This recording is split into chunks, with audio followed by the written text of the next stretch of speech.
So what you'll need for this project is some stitch markers, size 9 needles. These are knitted flat, so you can do either straight or circular. And then yarn of your choice.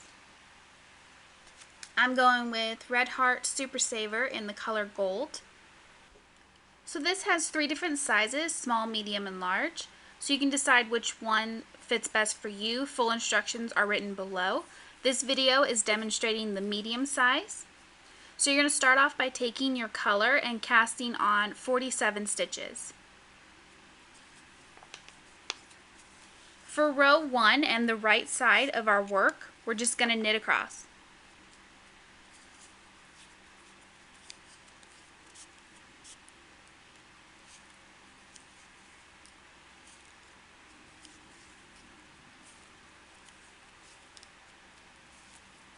Then we're just going to knit our stitches for rows 2 and 3. For row 4, you're going to start off by knitting 23 stitches. Then you're going to take a stitch marker and you're going to slide it onto your needle. Then knit 1 stitch. Take another marker, place that on your needle, and then knit the remaining stitches.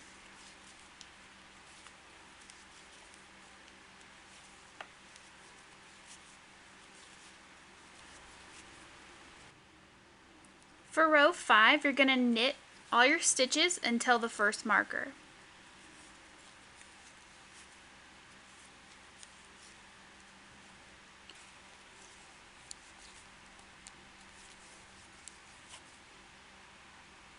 Then you're going to slip that marker,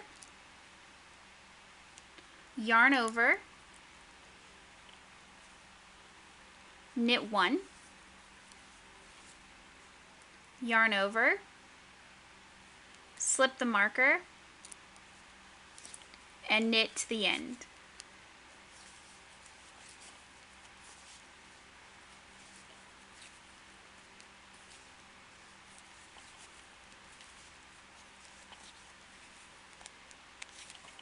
And then you're just going to purl all wrong side rows.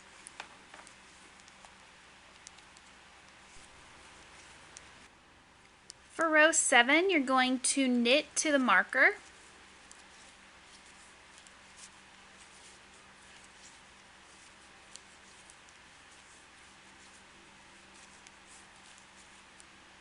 Slip the marker, yarn over, knit 3,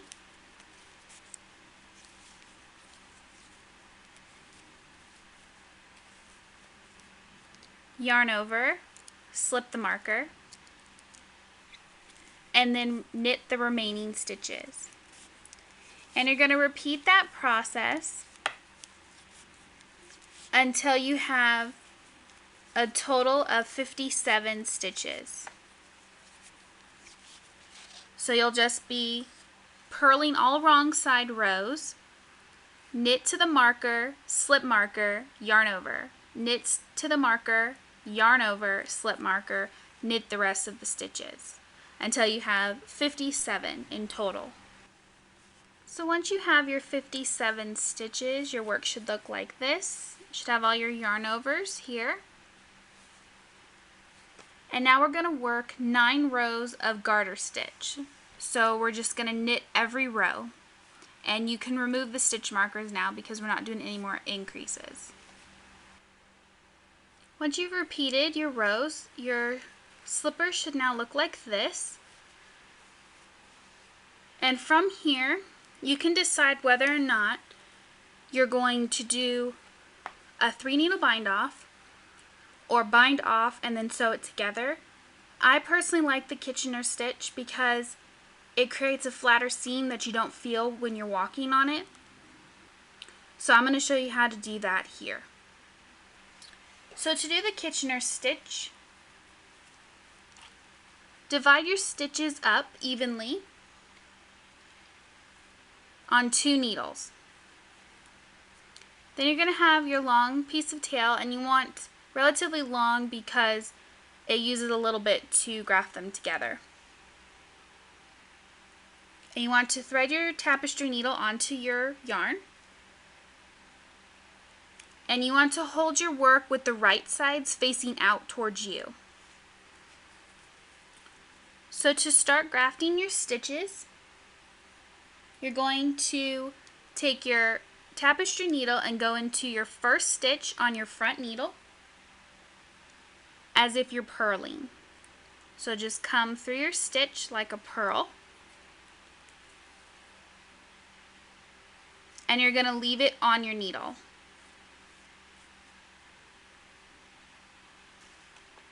You're going to go into the first stitch of your back needle as if to purl, and you're going to pull it off your needle as well.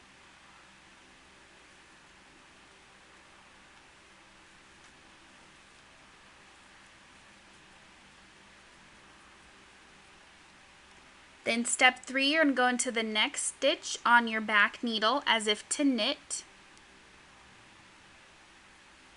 leaving it on the needle.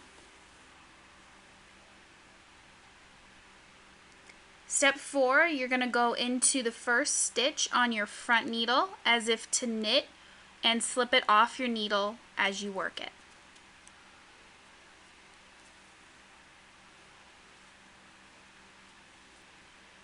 For step 5, you're going to insert your needle through the first stitch of your front needle as if to purl, leaving it on the needle.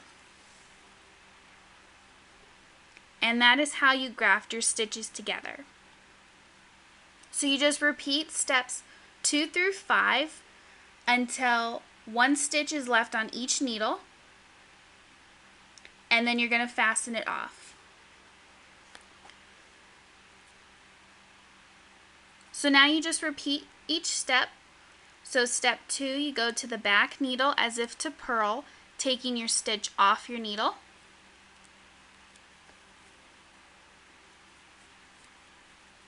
Then you go into the next stitch of your back needle as if to knit, leaving it on the stitch, leaving it on your needle. Then you go through your front loop on your front needle as if to knit while pulling it off.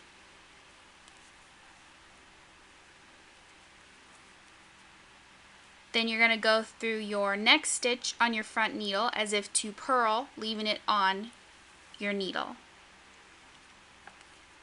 And you just repeat that until you run out of your stitches. So once you finish your Kitchener stitch on your slipper, you're just going to weave in all your ends and sew up your back seam of your slipper.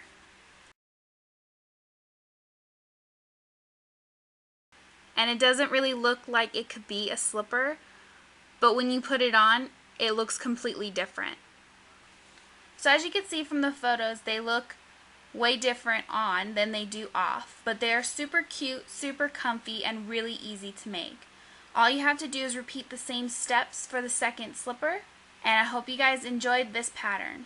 Thank you for watching, and I'll see you next time.